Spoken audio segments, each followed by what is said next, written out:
Dans les Saintes Écritures, Dieu déclare que le Messie viendrait pour être le sauveur du monde.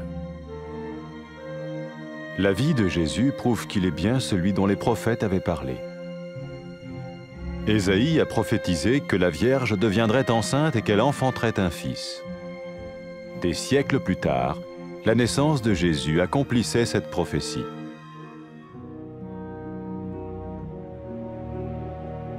Les Saintes Écritures déclaraient que le saint à naître serait appelé le Fils de Dieu. Cela signifiait que Jésus serait le Fils de Dieu au sens spirituel et non au sens physique. Nous le voyons par sa manière de vivre. Il a guéri des malades, il a pardonné leurs péchés, les a ramenés à Dieu et leur a promis une place dans le royaume éternel de Dieu. Il s'est offert lui-même en sacrifice pour le péché à leur place. Puis il est revenu à la vie, victorieux sur la mort selon le plan de Dieu. Jésus a dit « Personne ne me prend la vie, mais je la donne de ma propre volonté ». La vie de Jésus n'a pas seulement accompli les écrits des prophètes, mais elle a aussi confirmé la vérité de la sainte parole de Dieu. Les prophètes avaient écrit « Ta parole, ô mon Dieu, est parfaite, elle dure à toujours ». Jésus lui-même a dit « Le ciel et la terre disparaîtront, tandis que mes paroles ne disparaîtront jamais. » Jésus est venu pour nous donner la vie dans toute sa plénitude. Mais quand l'homme a désobéi à Dieu dans le jardin d'Éden, il a choisi sa propre voie et ses actions l'ont séparé du Créateur.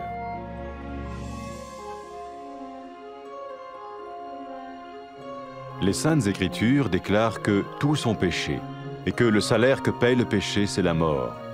Il s'agit de la mort spirituelle, éternelle séparation d'avec Dieu. Mais tout comme Dieu a donné un bélier pour qu'il meure à la place du fils d'Abraham, ainsi il a envoyé Jésus, le Messie, mourir à notre place. Sa vie, sa mort et sa résurrection restaurent la relation entre Dieu et tous ceux qui mettent leur confiance en lui. Maintenant, non seulement Jésus pardonne les péchés de ceux qui le suivent, mais il les sauve aussi du jugement éternel de Dieu. Ils sont sûrs d'aller au paradis et de vivre avec lui pour toujours.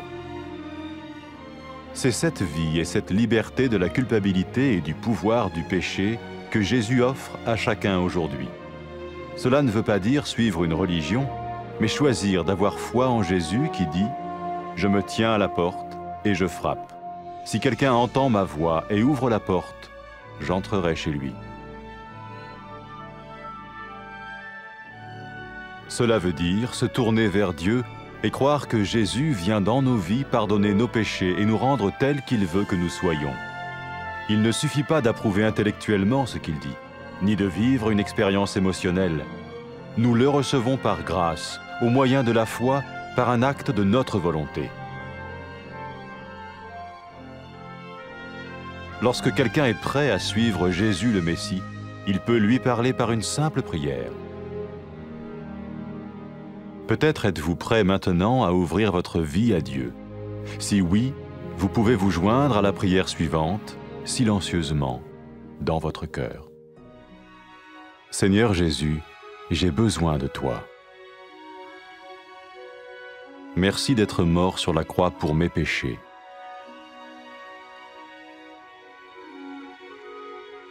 Je confesse mes péchés et je m'en repens.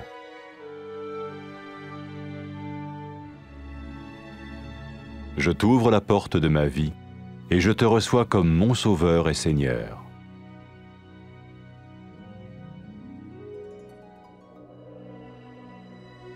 Merci de me pardonner mes péchés et de me donner la vie éternelle.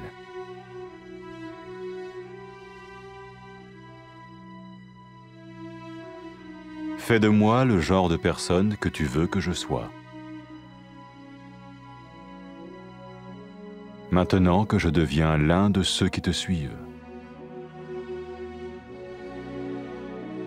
Amen.